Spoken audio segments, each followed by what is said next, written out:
My first thought when it switched on was it just so fitting with the pavilion, the colours and the fabulousness of the Indian inspirations. And I just thought, yeah, this is exactly the sort of thing that George IV would have loved. He would have loved it, he would have been wowed, and I was wowed.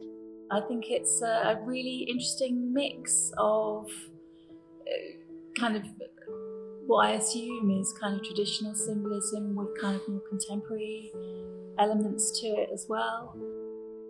We've been very lucky to work with artist Shaila Kumari Singh Burman. Shaila's neon light installation celebrates Indian myths and customs, conflict and cultural fusion against the Indian-inspired silhouette of the Royal Pavilion. Motifs drawn from opulent interiors of the pavilion are placed side by side with Indian medical instruments, a reflection on the surroundings in which the Indian soldiers were cared for, and a sobering reminder of the wounds inflicted by the war that brought them here. We're here at the Royal Pavilion to talk about your new commission. Yeah. And I was wondering, to set the scene, if you could tell us a little bit more about yourself and the themes that your work explores. Well, I'm Shaila Burman and I'm a visual artist.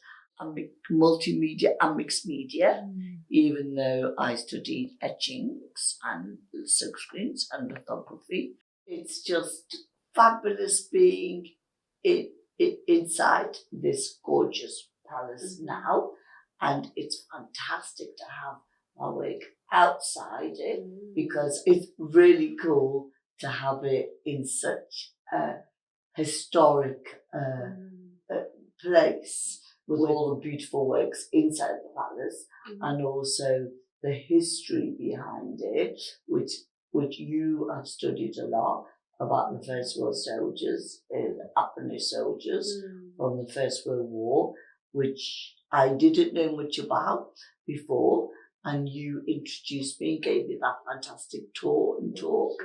When you were first asked by the Imperial War Museum, and obviously the project is in all collaboration with Brighton Museums and myself, how did you feel? Obviously, I knew about Brighton Pavilion, but I was over the moon. I mean, you know, because it's a challenge, and I think when you're an artist, challenges are really good because it stretches you, and you don't want something that's easy peasy because you want to go away and think, well, how am I going to tackle this? And I thought, how am I? You know, and then I came back again. That's where the Phoenix came back. The Phoenix came back because that was on a carpet. There's a carpet, so fantastical here. And then obviously we did the snake because the snake's Indian and Chinese, and the dragon, the Chinese, and they've both got ways like protector because we still need protecting because, you know, people are still feeling frightened and worried, and so I wanted them to feel like to bring joy into their lives because there's still so much to deal with right now, and the flowers, because when we go to the Mandir, the Hindu temple, there's always flowers.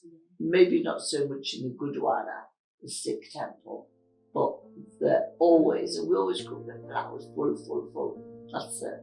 The marigolds, the marigolds. The hardest thing was how to describe the medical tools and things like that, all the instruments and what happens in an operating theatre, what kind of bandages they wore, you know, things. And I was fortunate to have used Ayurvedic tools for the Science Museum project. So I thought, let me revisit those, even though I do know that it was Western medicine, but they do overlap. You should be so proud of the work that you've committed. I know, and it almost feels like it's for the relatives in India, the relatives in England, you know, for all of Appenish, which means our lot, to see that it's somebody from an Appenish, which is our culture, has been, you know, Indian or... But it's come full circle. We had Indian soldiers and now we've got a South Asian artist. I'm a Brighton resident and we all live and breathe the pavilion. Some of us are more familiar with the with the building, others not so. But certainly for me today to come in here, which is actually for the first time, and to actually see the installation open, the Shining Lights of Service, and to understand the history that's gone before, that this was a hospital. And certainly in my role with University Hospital Sussex, where I'm the Director of Charities, there's a strong connection there around responding to the needs of service personnel that have been traumatically, in many cases, injured by conflict. So, so many years on from the end of the First World War, to acknowledge the contribution both of our Indian soldiers and of this building as a hospital, that's something special. What do you think that the Indian soldiers would have thought or felt about your work being here at the Royal Pavilion? I'm going to put myself in their shoes now, haven't I? And think, what would they think?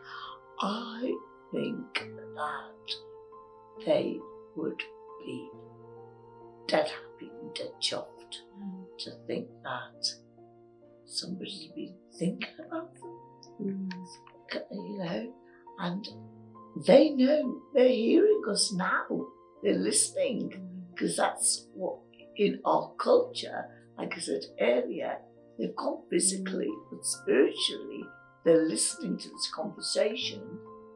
I'd like to think it's healing them.